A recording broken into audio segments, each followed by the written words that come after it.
wabarakatuh. Bismillahirrahmanirrahim. Saya masih mau di sini. Ya, kalau memang dari Saya masih mau di sini.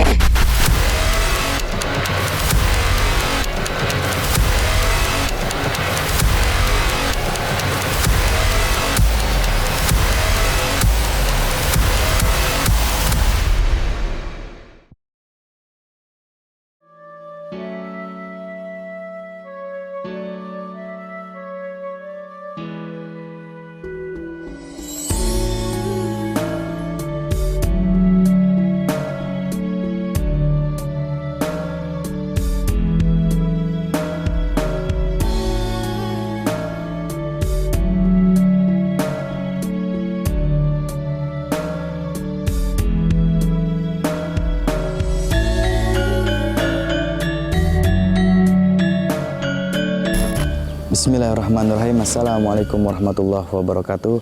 Bertemu kembali bersama saya Hamzah Sanjaya dalam acara Jendela Spiritual mengungkap tabir misteri dari sisi lain. Atas puji serta syukur kehadirat Allah Subhanahu wa taala yang telah mengantar kami yaitu di tempat yang sangat spesial yaitu di Imogiri, masih daerah istimewa Yogyakarta. Dan ternyata di Imogiri ini adalah tempat makam-makam Raja Mataram. Dan kemarin kita sudah mengunjungi Cepuri Parangkusumo. Di situ ada kisah dari Panembahan Senopati. Dan masya Allahnya di sini adalah tempat makam dari kedua orang tuanya yang insya Allah bernama Sinuwun Kanjeng Sultan Agung Prabu Hanyokrokusumo dan ibunya yaitu Permaisuri Kanjeng Ratu Batang. Dan alhamdulillah nanti sama-sama kita akan silaturahmi ke dalam, sowan kepada salah satu abdi dalam di sana, banyak belajar tentang sejarah yang ada di sini, bagaimana sebenarnya, dan nanti kita akan adakan acara tabaruk setelah berziarah kubur. Bagaimana keseruan kelanjutan perjalanan kami? Jangan kemana-mana, terus ikuti perjalanan kami. Salam Jendela Spiritual.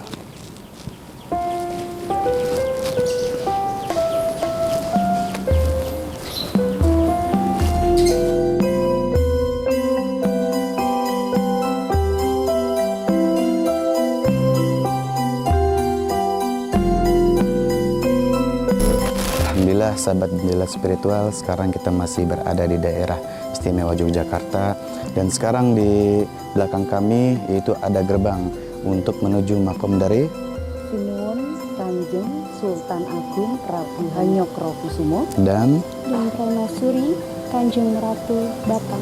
Dan insya Allah pada siang yang dimuliakan Allah Subhanahu wa Ta'ala ini kita akan mengadakan berziarah kubur terlebih dahulu. Dan insya Allah nanti ada berbincang-bincang kepada salah satu abdi dalam. Karena kamera tidak bisa masuk, tetap jangan kemana-mana, selalu ikuti perjalanan kami. Salam Jendela Spiritual.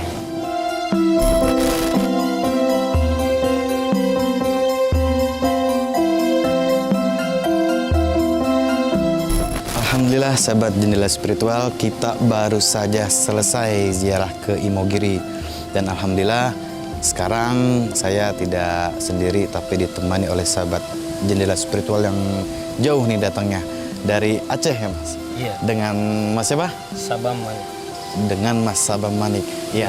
Mas, ini tentunya pertama kali Mas ikut sama-sama tim ziarah ke daerah istimewa Yogyakarta. Pas banget, tempat ini memang luar biasa. Di sini di Imogiri ini ternyata banyak terdapat makam raja-raja dari Mataram. Pengalamannya dan rasanya tadi waktu kita ziarah bertabaruk, kita silaturahmi sama salah satu abdi dalam, gimana perasaannya di sana? Perasaannya tenang, damai, husuk dalam menjalankan ziarahnya. Betul. Nah, Mas, ternyata nih kemarin itu di JS itu ada episode spesial dan di sana kita alhamdulillah sudah mendatangi Cepuri Parangkusumo. Di situ insya Allah kisahnya itu kalau nggak salah kisah dari Panembahan Senopati dengan Ibu Ratu Kencanasari. Dan ternyata yang barusan kita hadiri itu adalah orang tua dari Panembahan Senopati, yaitu Raja Mataram ketiga. Ya, beliau yang biasa dikenal insya Allah dengan Sinuwun Kanjeng Sultan Agung Prabu Hanyokrokusumo. Dan itu adalah ayah dari Panembahan Senopati yang mendirikan kerajaan Islam Mataram ketiga. Dan buat sahabat Jendela Spiritual tepatnya, sekarang kita akhiri dulu perjalanan kita dan nanti malam insya Allah akan kita sambut di salah satu petilasan wali Allah, yaitu Syekh Bela Belu. Jangan kemana-mana, tetap ikuti perjalanan kami. Salam Jendela Spiritual. Assalamualaikum warahmatullahi wabarakatuh.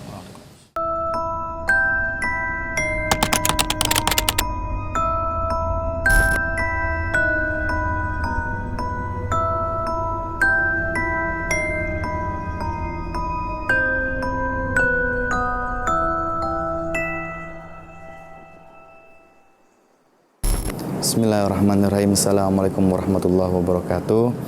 Alhamdulillah, sekarang sudah tiba kita semua bersama tim di insyaallah di pesarian Makam Syekh Bela Belu. Dari perjalanan yang jauh dan tinggi juga, melewati beberapa anak tangga, kira kita sampai nih Mas di Syekh Bela Belu. Dan ini pertama juga ya kesini ya. Pertama kali juga kita kesini, dan insyaallah tujuan kita sama-sama untuk berziarah, bertafakur buat diri kita dan mendoakan para leluhur-leluhur di daerah Bantul Yogyakarta ini. Dan insya Allah nanti malam kita akan mengadakan mediumisasi di pinggir pantai Mas, insya Allah. Dan karena buat menambah wawasan kita juga bagaimana sebenarnya sejarah dari Sohibul Wilayah, Sohibul Makam Syekh Bela Belu. Jangan kemana-mana, tetap temani kita. Sekarang kita akan mau mengadakan ziarah terlebih dahulu, dan nanti kita akan banyak belajar bertanya kepada juru kunci di tempat makom ini. Akhirul kalam, assalamualaikum warahmatullahi wabarakatuh.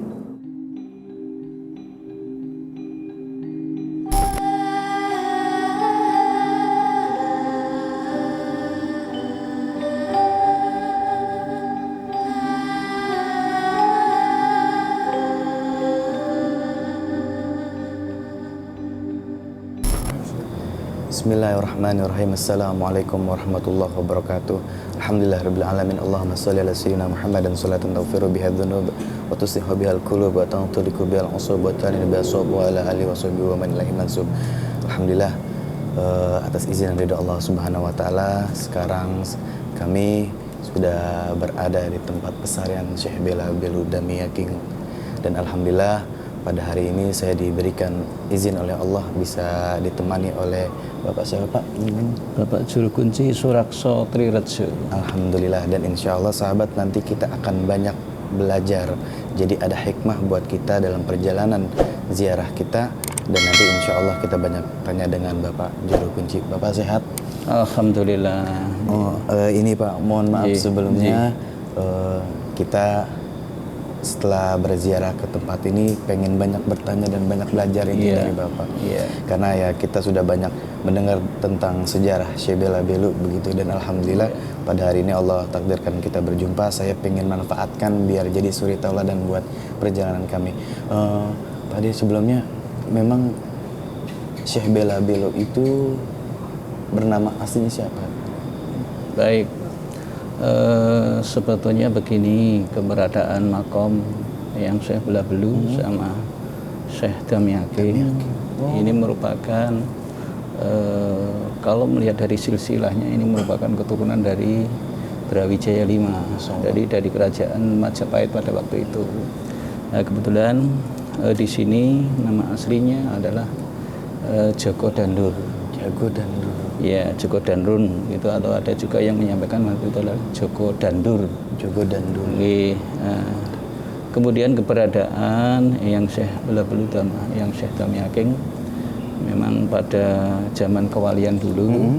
Jadi masa perubahan agama dari Hindu Buddha, kemudian adanya pergeseran menjadi Islam masuk di Jawa. Sehingga itu terjadi perbedaan keyakinan, sehingga yang Syekh Bela Belu mereka berubah, yang awalnya Hindu Buddha kemudian mereka masuk agama Islam. Seperti itu.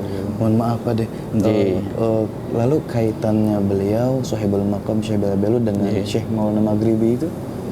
Jadi begini, tentu pada perkembangan pada saat itu dapat dikatakan bisa dikatakan sebagai musafir yang Syekh Bela Belu sama yang Syekh Damiyaking ini. Nah, keberadaan di sini kebetulan ada kehadiran yang Syekh Maulana Maghribi yang pada saat itu mereka sama-sama memiliki niat untuk syiar agama Islam yang ada di wilayah Jawa ini. Nah, kebetulan karena yang Syekh Belabelu sama yang Syekh Damiaking keberadaannya lebih di sini, tentu sudah selazimnya bahwa orang yang datang belakangan tentu sowan atau memohon izin dengan yang Syekh Belabelu sama yang Syekh Damiaking.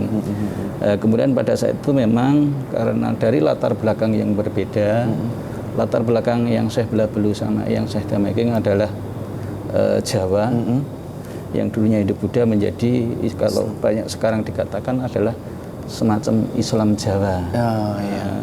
Kalau yang Syekh Belabelu karena latar belakangnya mereka dari Arab, dari Persia, kemudian tentu mereka berbeda. Sama-sama mereka melakukan thariqat ataupun semacam amaliyah, tentu dengan latar belakang yang berbeda. Tentu berbeda pula lah yang dilakukan oleh masing-masing yang Syekh Belabelu maupun yang Syekh Maulana. Tapi mereka dengan prinsip intinya akan memberikan syiar kepada agama Islam, khususnya di kawasan Jawa Selatan ini. Otomatis yang Syekh Belabelu yang Syekh Damiaking mereka dengan kepercayaannya dengan melakukan amaliyah atau laku, ini dengan cara Jawa, dengan mencari kesabaran yang kalau dikembangkan dalam cerita rakyat dengan karena mereka suka dengan memasak nasi. Seperti itu. Kemudian kalau kita mendalami bagaimana caranya yang Syekh Belabelu sama yang Syekh Damiaking melakukan lampah tirakat seperti itu, torekotnya mereka dengan menanak nasi itu, dan mereka setiap hari makan itu, tapi dengan catatan mereka tidak tidur. Masya Allah. Tapi mungkin dari pandangan kita itu berbeda dengan fakta pada saat itu. Kalau orang makan nasi, tentu ya idealnya di situ yang dimasak hanya nasi tok, dari beras tok. Tapi pada saat itu karena untuk melatih sebuah kesabaran, dan ini merupakan suatu laku thariqah, di situ sesuai dengan sejarah yang ada, itu beras itu dicampur dengan pasir, memasaknya sehingga yang Syekh Belabelu sama yang Syekh Damiaking ledahar makannya mengambilnya satu persatu di antara bercampurnya antara beras yang sudah menjadi nasi dengan pasir. Makanya disitulah kesabaran disitulah diuji kesabaran seseorang untuk mencapai suatu cita-cita.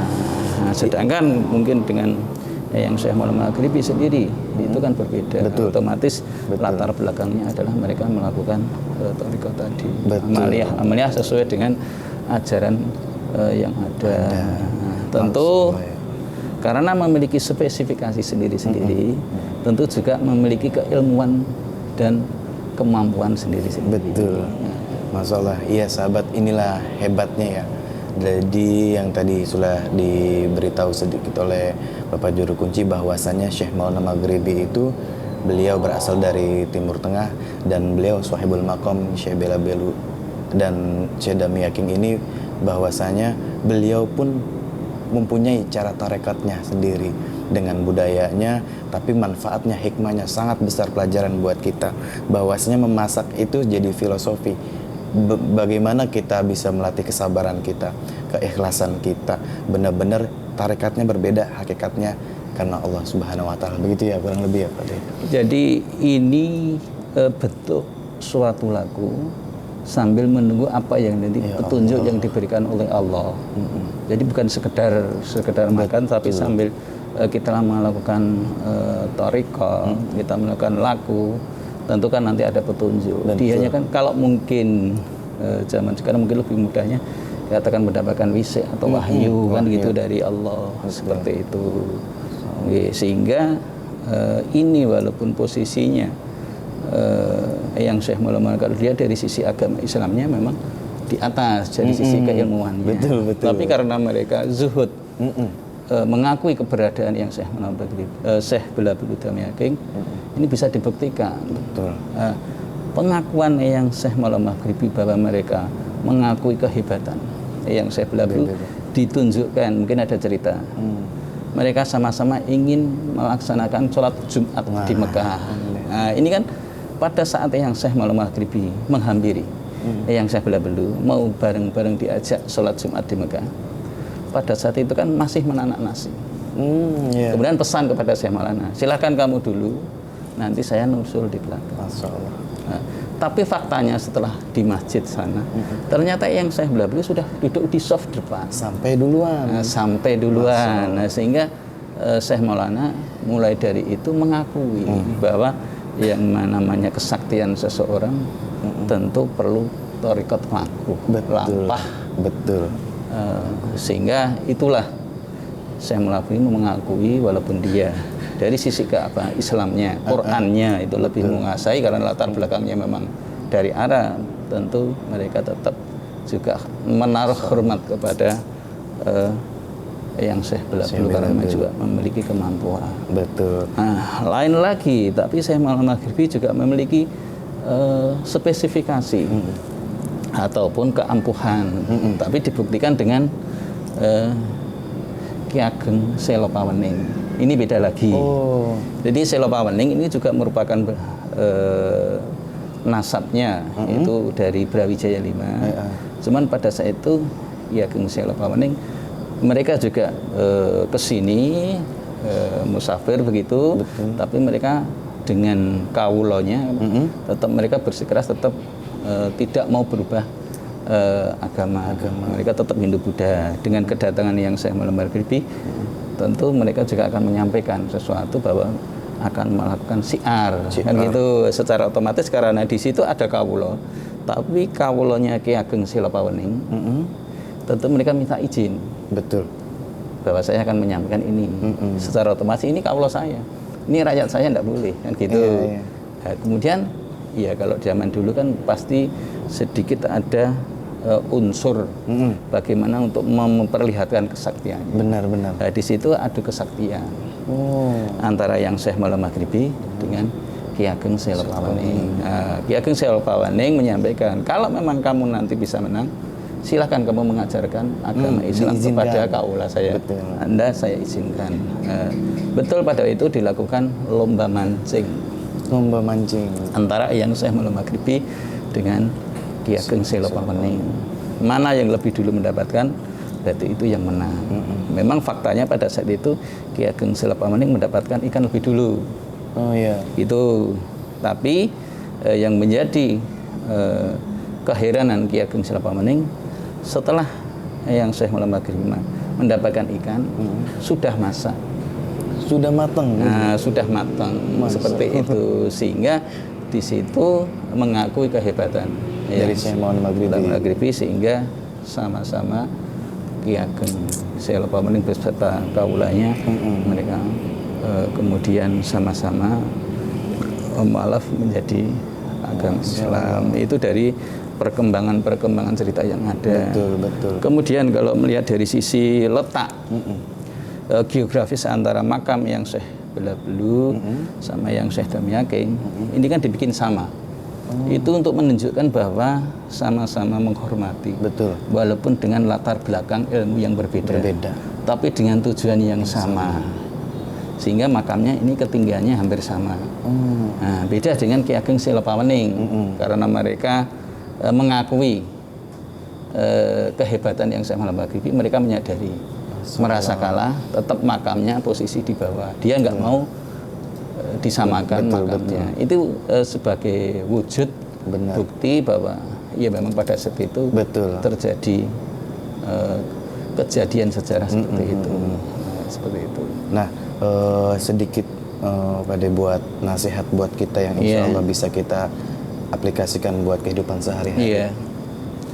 Jadi begini, pada prinsipnya Jogja keistimewaan ini karena adanya Keraton Yogyakarta yang merupakan sumber dari segala bentuk budaya, adat dan tradisi yang ada di Jawa khususnya. Betul. Nah, ini Syekh Bela-Belu, Syekh Maulana dan Cepuri Parangsumo ini merupakan aset Keraton Yogyakarta yang tidak bisa terpisahkan dengan keberadaan Keraton Yogyakarta.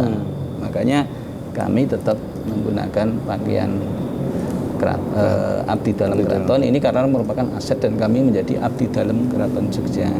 Nah, secara otomatis keraton ini menjadikan bagian dari budaya adat dan tradisi yang ada di Jogja. Ya tentu kami berharap kepada para pengunjung. Yang pertama tentu secara etika tetap kita tidak melupakan adat dan budaya yang ada di Yogyakarta. Ya, berperilaku sopan sesuai dengan adat Jawa termasuk berpakaian.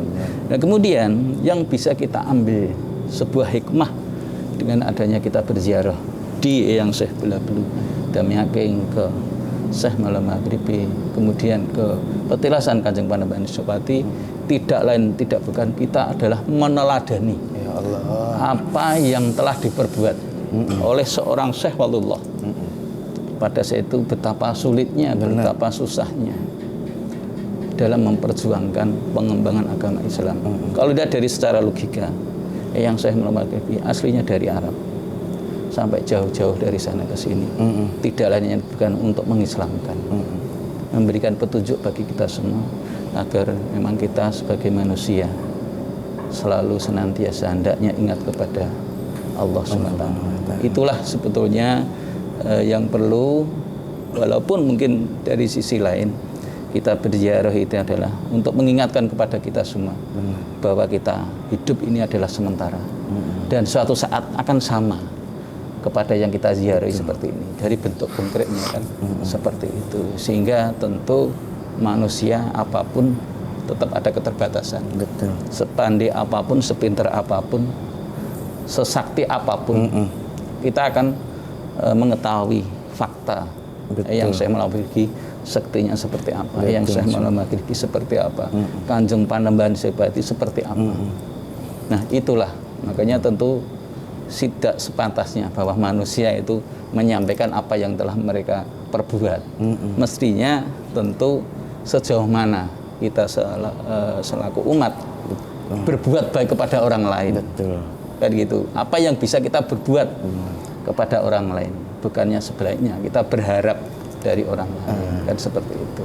Itulah hikmah yang perlu kita garis bawahi bersama, bahwa ya manusialah tempatnya segala kekurangan. Betul. Sempurna ada di Allah SWT. Alhamdulillah, makasih banyak. Ya sahabat, itulah banyak banget ya jadi kesan dan pesannya kita itu berziarah, terutama di daerah istimewa Yogyakarta ini. Pertama dari tadi perjalanan Syekh Maulana Maghribi dengan Syekh Belabelu, Syekh Damyaking, bahwasanya ada ciri khas masing-masing, ada cara masing-masing, tarekat laku lampak masing-masing, tapi tetap tujuannya la mawjuda ilallah. Dan bahwa kita semua yang terpenting, yang tadi seperti bagaimana Bapak sampaikan, bahwasanya kita udah berbuat apa kepada umat, bagaimana sosial kita setiap harinya, sudahkah kita berbuat bermanfaat untuk orang banyak.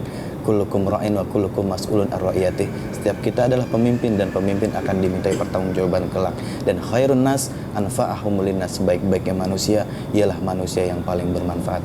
Ode, terima kasih banyak sebelumnya. Doakan kami semua beserta tim, mudah-mudahan ini bisa jadi amal jariah kita semua. Dan diberikan sehat jasmani rohani sampai ke rumah sahibul makom. Terima kasih banyak, Pak.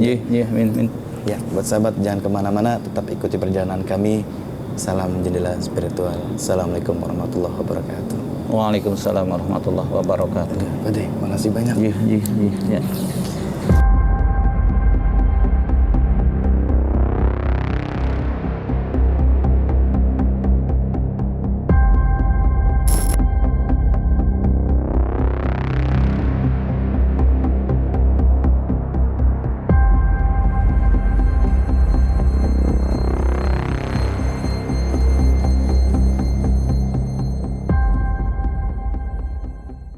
Assalamualaikum warahmatullahi wabarakatuh. Alhamdulillah, kita baru saja selesai dari bertabaruk atau berziarah kubur di edisi spesial jendela spiritual ini.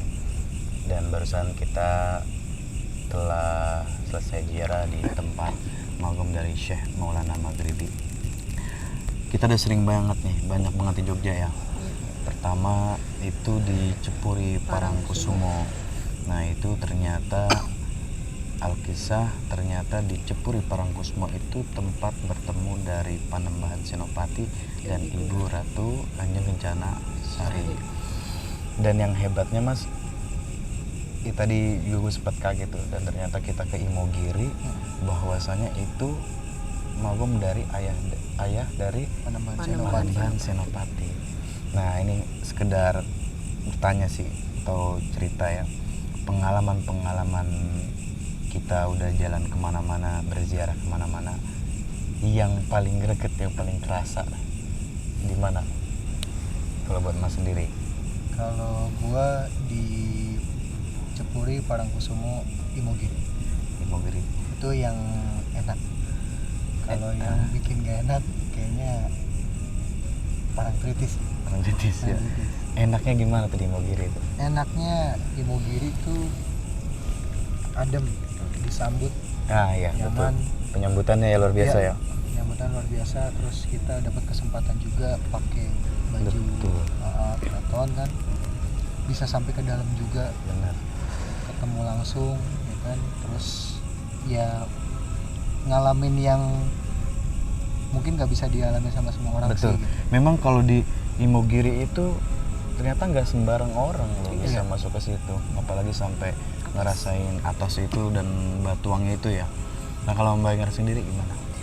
Kalau aku sendiri sih yang paling ngerasa bener-bener ngena itu ya di Imogiri sama di Cepuri Parangkusumo. Kan kita awalnya Cepuri dulu, baru ke Imogiri. Bener-bener ngerasa apa ya, kalau di Cepuri itu memang religinya dapet, terus cerita-cerita zaman dulu yang masih terngiang gitu kan. Dari Jawa sendiri itu ngerasa dapat, oh ternyata seperti ini gitu. Suasananya beda ya. Betul, apalagi boleh masuk ke Cepuri, kita juga berziarah di sana, berdoa di sana, jadi rasanya nyaman, tenang. Kita terus kembali ke lautnya pun juga disambut dengan baik gitu. Benar. Terus apalagi ke Imogiri sebenarnya apa ya, untuk secara pribadi tuh naik tangganya itu wow gitu kan, pengalaman ya? Perjuangan dengan apa yang kita pakai, terus rasa berserahnya, terus sampai kita ke atasnya, sampai kita bener-bener apa ya istilahnya berdoa di sana, berziarah di sana tuh kayak plong, enak banget rasanya, adem banget. Emang pengalaman luar biasa sih, pengalaman pertama banget. Memang kalau dari saya sendiri juga sama sih, dari Cepuri Parangkusumo terus sampai Syekh Bela Belu, Syekh Maulana Maghribi dan Imogiri, ternyata apalagi yang ya ini udah jadi rencana Allah ya, bahwasanya kita haus akan sejarah, pengen belajar, meneruskan insya Allah perjuangan beliau, dan ternyata dari anaknya kita bisa sampai ke tempat dua orang tuanya, itu luar biasa banget sih. Dan pengalaman buat Mas Budi sendiri nih, selama merasakan mediumisasi gitu, di antara tempat itu mana yang paling luar biasa lah? Yang paling luar biasa itu Parangkusumo. Parangkusumo enggak gimana ya, untuk masuk itu rasanya itu lebih berat atau gimana? Lebih enjoy, maksudnya enggak begitu kayak yang di Parangtritis ya, Parangtritis ya, tempat-tempat yang lain lah. Di situ kelihatannya, di situ rasanya kayak kita Parangtritis semalam loh. Iya, Parangkusumo. Iya, Parangkusumo kan. Betul. Jadi nggak kebalik tuh, soalnya kalau dilihat dari tempat ekstriman Parangtritis. Cuma kalau berat Parangtritis. Berat Parangtritis. Gitu. Kesannya lebih enak berarti di Parangkusumo. Setelah kita ziarah ke Cepuri itu ya. Benar. Nah kalau buat Mas Uci nih yang kadang-kadang tanpa sengaja tahu-tahu ngerasain sebelumnya itu, sebenarnya ya memang ini jadi saya buka nggak apa-apa ya. Kalau dia ini kan memang kebanyakan kita kerjain bahasanya gitu, dalam artian kerjain itu ya kita demi mendapatkan pelajaran, bahwasanya kesian juga kan Mas Budi terus, dan alhamdulillah ya dari Mas Uci juga bisa ada daya dari yang lain gitu. Gimana perasaan kesan dan rasanya nih selama kita di Jogja gimana? Ya untuk tempat sih paling enjoy dan ngerasa bener religinya itu di Parangkusumo, karena sejarahnya juga benar-benar terasa banget gitu, dan benar-benar ibaratnya di situ banyak pelajaran lah, jadi lebih rasanya kalau tempat-tempat yang gaib itu ada besar gitu ya. besar dibandingkan Parangtritis yang semalam. Imogiri gimana Imogiri? Kalau untuk Imogiri ya karena emang sih pengalaman pertama, benar-benar pertama kali ziarah sampai ke Imogiri, karena di situ kan dari pakaian kita harus naik tangga, dan di situ ada pelajaran bahwa kenapa bangunan itu pas masuk makamnya pendek, begitu, karena kita harus membungkukkan, begitu, itu salah satu Badan kita ada Jawa, kita. begitu, bahwa leluhur yang orang-orang mulia harus dihormati. Betul. Iya, kita kan karena kebetulan kamera itu nggak bisa masuk Iya, ya. betul. Sebenarnya masih banyak banget sahabat jendela spiritual yang kita rasakan pengalaman di Imogiri itu. Yang pertama dari penyambutan abdi dalamnya itu luar biasa banget. Kita sampai makan ya. Iya. Dijamu dari tempatnya, makannya, dibimbing ziarahnya, tawasulnya, bahkan kita diberi kesempatan sampai masuk ke dalam makom Sinuwun Kanjeng Sultan Agung Prabu Hanyokrokusumo dan istri beliau ya. Iya, Permaisuri Kanjeng Ratu Batang. Ternyata beliau orang mulia itu adalah ayah dari Panembahan Senopati. Nah, ini kan kita di dalam itu nggak terekspos ya. Iya. Nah, buat Mbak Enggar sendiri gimana tuh? Di tempat mana yang paling ngerasain beda lah? Sebenarnya ada 2 tempat. Yang pertama yang paling kita kunjungin di puncak yang paling atas, yang benar tadi dibilang sama Mas Uci bahwa proses kita berdoa dulu. Betul. Berdoa itu benar-benar rasanya tuh jujur ya. Kemarin entah kenapa rasanya tuh benar-benar pengen nangis, rasanya kayak ya ujung-ujungnya kita adalah meninggal, kita Betul. adalah manusia yang berujungnya pada kembali yang sama yang kuasa gitu, Sang Pencipta gitu. Rasa-rasanya kalau masih diberi kehidupan, apa yang masih mau diperbuat dan apa yang bisa diperbuat, dan nggak cuma untuk diri sendiri tapi bagi orang lain, rasanya tuh aduh banyak banget inget-inget dosa lalu-lalu, rasanya aduh resep banget sih. Betul. Terus sampai ya semoga yang bisa dipelajarin dari Sohibul Makom sendiri, dari Sinuwun sendiri, bahwa pola kehidupan beliau itu juga bisa kita ambil sari-sarinya, bisa kita aplikasikan juga gitu. Banyak hal yang sangat-sangat luar biasa sih ya. Kalau Mas gimana Mas? Stika? Kalau gue sih ya mendoakan leluhur ya. Itu setelah mengikuti jendela spiritual dari awal sampai sekarang memang kayaknya perlu gitu, karena bahkan orang tua kita sendiri kadang suka lupa gitu untuk didoakan gitu, mendatangin gitu kan. Jadi setelah berdoa bertemu mereka, ada aja sih jalan yang diberikan juga gitu kepada kita, tim juga kelancaran semuanya ya. Dari situ belajar sih, nggak ada salahnya kalau kita mendoakan para leluhur. Walaupun mereka sudah duluan ada di sana, tapi memang mereka perlu didoakan. Benar. Iya, jadi sahabat itu ya semuanya luar biasa banget. Pengalaman kita pribadi semuanya memang pesannya itu yang pertama tadi saya ambil dari Mas Dika, bahwasanya kita rajin berziarah, khususnya nih buat nggak anak muda aja sih sebenarnya, sampai tua juga kita suka ziarah kubur ke makam para wali, ke para pejuang kita. Jangan sampai lupa ke orang tua dan kakek nenek. Beliau pun mengajarkannya pasti seperti itu, dahulukan itu ke kedua orang tua atau kakek nenek kita yang sudah tiada. Dan tadi dari Mas Uci juga, dari Mbak Enggar juga, memang di Jawa itu dari struktural bangunannya itu luar biasa, mengajarkan kita banyak banget bahwasanya beliau itu sebenarnya masih ada, hanya pindah. Arti meninggal atau mati itu pindah alam. Dan di situ kita dapat pembelajaran bagaimana cara kita datang, salamnya, khidmatnya, khusyuknya di situ benar-benar dijaga. Nah, kenapa kita bisa mengikuti itu? Karena contoh. Nah, contoh siapa? Dari abdi dalam yang luar biasa tentunya. Dan pasti itu terus menerus menjadi warisan wabil khusus buat kota Yogyakarta ini. Jadi apa yang benar-benar kita lakukan di sana, la maka sudah ilallah, dan kita sama-sama pengen tahu sejarah dan pembelajaran buat kita. Sama sebenarnya kayak di ini loh, Syekh Bela Belu itu kan ternyata murid dari Syekh Maulana Maghribi. Nah, di sini yang kita tahu, tadi kita banyak dapat bocoran dari juru kunci, ternyata Syekh Maulana Maghribi itu berasal dari luar tuh Mas. Berasal dari luar dengan bawa ajaran mana sih tadi itu? Persia ya? Maroko. Nah, dari Maroko datang ke Indonesia bertemu dengan Syekh Bela Belu. Artinya tadi yang kita bisa simpulkan bahwasanya caranya berbeda, tapi tujuannya sama.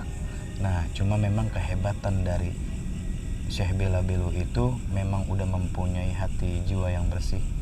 Dia suka menyepi untuk bagaimana itu mendapatkan rasa yang sejatinya, ditambah dengan perjalanan dari gurunya Syekh Maulana Maghribi. Ya, disitulah akhirnya ketemu kedua orang mulia yang sekarang alhamdulillah atas izin dan ridhonya Allah kita bisa sama-sama hadir bersilaturahmi.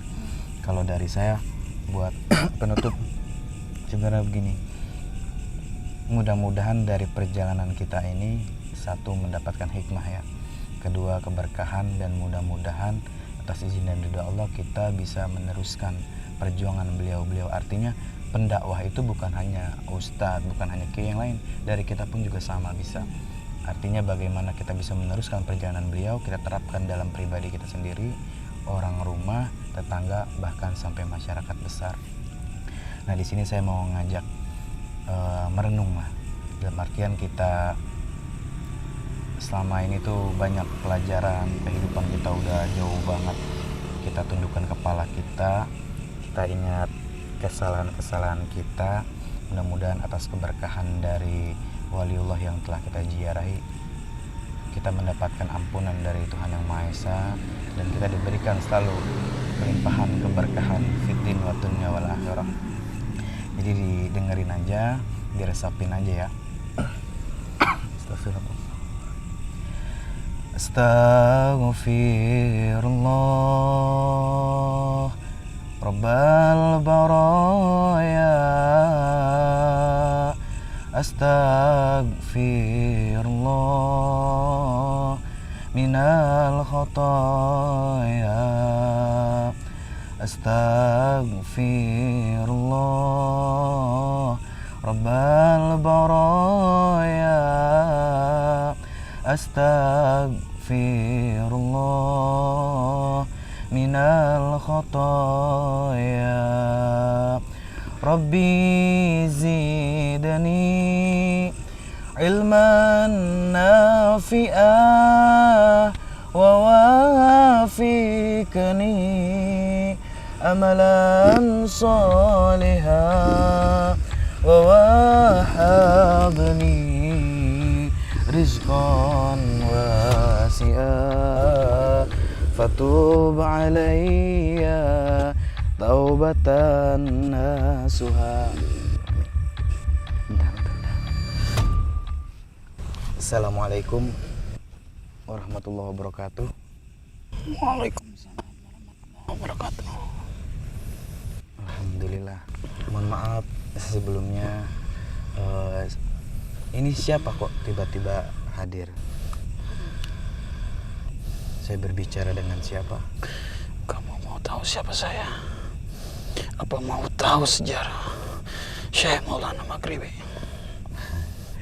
Iya, yang jelas ya kita semua pengen tahu karena kita alhamdulillah sudah berziarah dari magam beliau ya. Kami pengen tahu bagaimana sedikit aja sejarah dari Syekh Maulana Maghribi.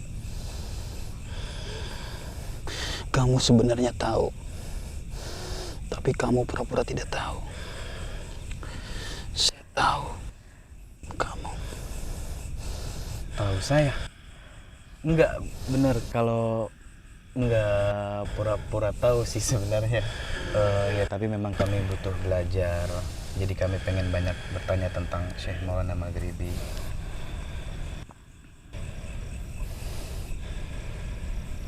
Kira-kira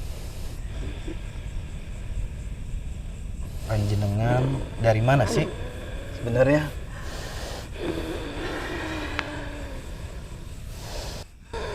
Asal sampean dari mana?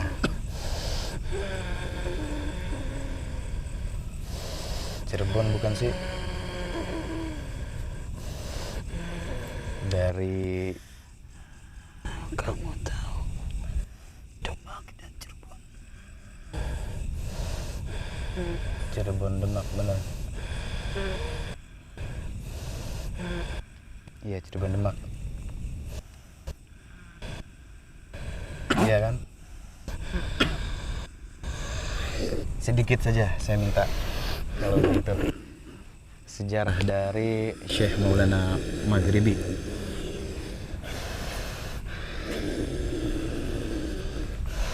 Kali bismillah nih pun.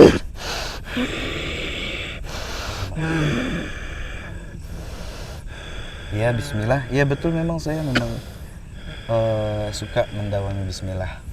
Pan sampean.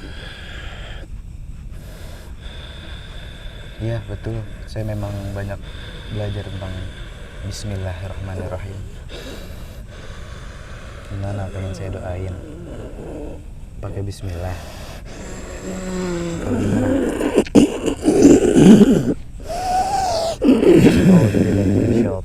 Bismillahirrahmanirrahim. Allahumma inni bihaqqi Bismillahirrahmanirrahim. Saya masih mau di sini. Saya masih mau di sini. Cerita dong, kasih tahu kita sedikit aja sejarah. Saya suka tempat ini. Ya, ya udah. Sekarang kalau kita tempat ini kenal saya sedikit. Kita pelan-pelan ngobrolnya. Bismillahirrahmanirrahim. Kasih saya keluar. Apa? Jangan kasih saya keluar. Iya, enggak saya keluarin. Makanya kalau kenal saya sedikit ceritain bagaimana pelan-pelan tenang dulu, dengerin, bantu saya cerita bagaimana bisa ada disampaikan tentang Syekh Maulana Maghribi. Biidznillah, bismillahirrahmanirrahim. Kalau misalkan nggak bisa, ya terpaksa saya keluarin. Bismillahirrahmanirrahim.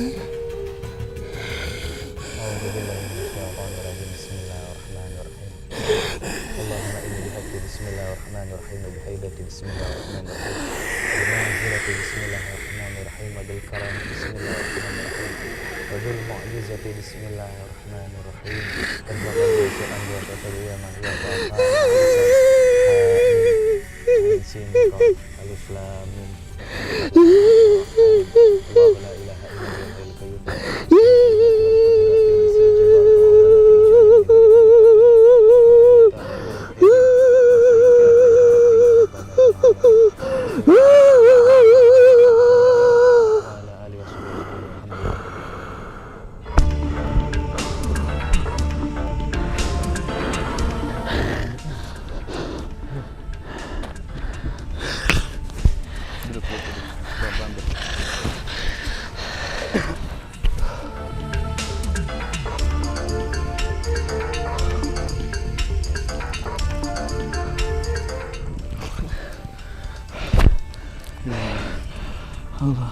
Iya.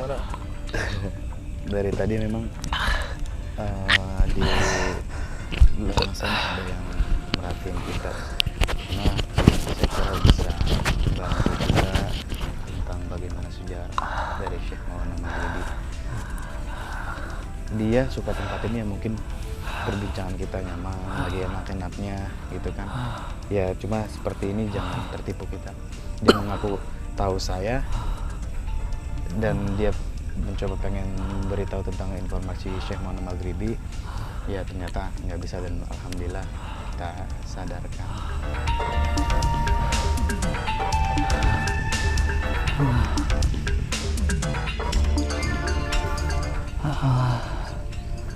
Alhamdulillah.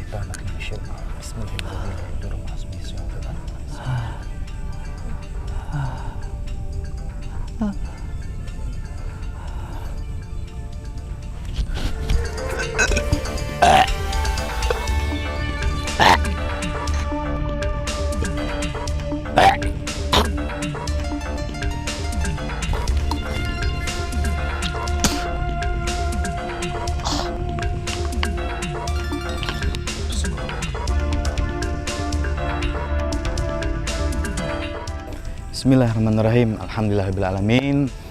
Pemirsa sahabat Jendela Spiritual, usai sudah episode Jendela Spiritual spesial di kota Yogyakarta. Alhamdulillah kita sudah berziarah.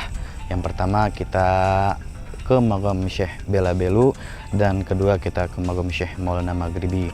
Dan alhamdulillah semua berjalan lancar berkat doa dari sahabat Jendela Spiritual wabil khusus, dan terima kasih doa dukungannya, dan jangan lupa selalu like, comment, and subscribe, dan jangan lupa selalu dukung kami dan tonton kami di episode yang lebih spesial di tempat-tempat yang lain. Akhir kalam, saya mewakili atas nama Jendela Spiritual beserta tim mengucapkan mohon maaf apabila ada kata-kata yang salah atau perbuatan kami. Inilah kami hanya manusia biasa, kesempurnaan hanya milik Allah Subhanahu wa taala, kekurangan hanya milik kami. Akhir kalam. Assalamualaikum warahmatullahi wabarakatuh. Tauhid yang sejati bukan hanya sekedar mengucap. Istighfar, bangun yuk. Bangun. Kenapa bapak saya diikutin begitu? Saya tidak.